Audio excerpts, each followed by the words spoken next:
So yan mga kalingap. Hello po tatay. Hello po tatay. Kumusta po kayo? Bakit dyan kayo natutulog? Wala akong makap. Ha? Wala akong makap. Wala akong makap. Wala kang ma?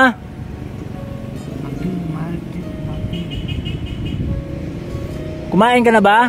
Di pa. Di pa? Gusto mong kumain? So yung mga kalingap, de siguro sa gutom niya, no?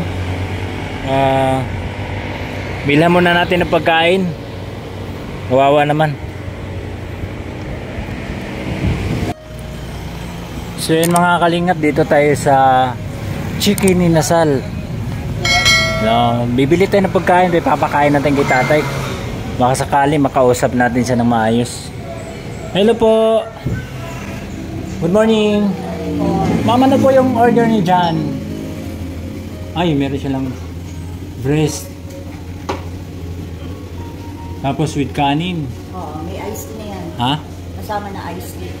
Pwede bang tubig na lang? Pwede. Sige po, pa-order mo ako ng yung breast na yun, oh. Dining po yan. Take out po. Take out. Oo. Hello, tay. Tay. Tay. Ito na po pagkain nyo, tay. Tay. Pagkain nyo po, oh. Kain po kayo.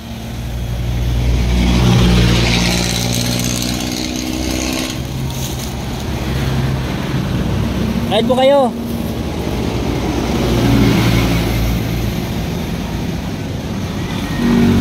Di kayo makabangon ng maayos? Ha? Dito, doon kayo sa tabi. Ha? Diyan kayo natutulog? Ilang araw ka na dito? Kain mo na kayo. Gusto mo buksan ko? Buksan ko, tay. Ayan, naayos ka ng upo dyan, oh. Doon sa likod, oh. Mainit, eh. Ayan, kain po kayo dito.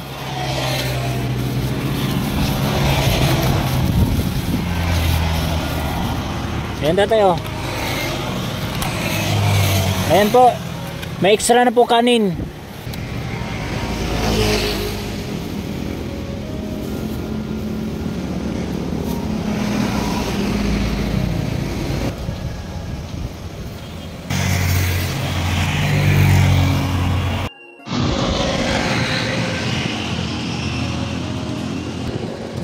Tay, anong pangalan niyo po, tay?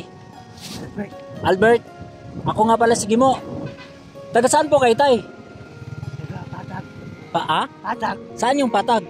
Santa Maria. Santa Maria, Bulacan. Bakit ka nakarating dito? Wala, lumipat lang ako. Lumipat ka lang? Ano po ang trabaho niyo dati? Sa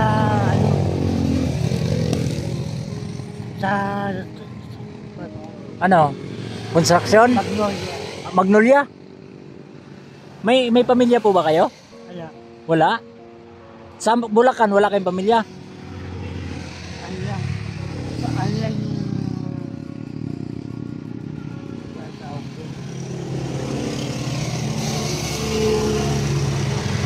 Santa Maria, ano? Pahinaan. Wala kang anak? Ano apelyido niyo po? Albert. Albert.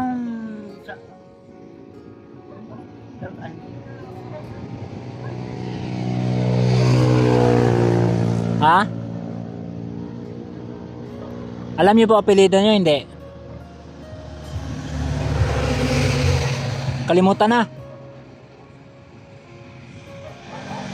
Matagal na kayo dito? Wala pa. Wala pang? Ilang taon na po kayo? Tay, ilang taon na kayo, tay?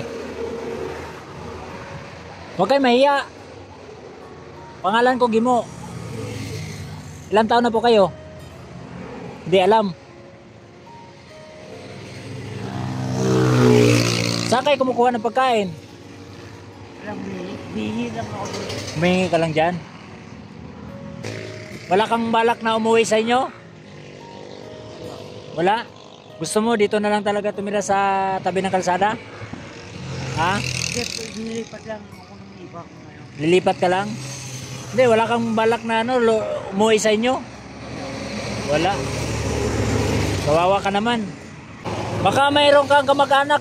Manawagan ka. Kapatid lang. Ha? Kapatid lang. Kapatid? O yung kapatid mo, ano masasabi niyo po sa kapatid niyo? Anong pangalan ng kapatid mo?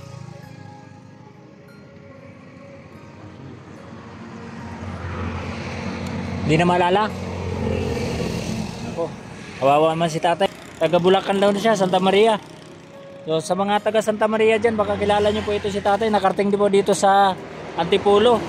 Dito lang po ito natutulog sa tabi ng kalsada. Oh. Ayan oh. So yun nga, pinapakain lang po natin ng pagkain. Binila natin ng inasal.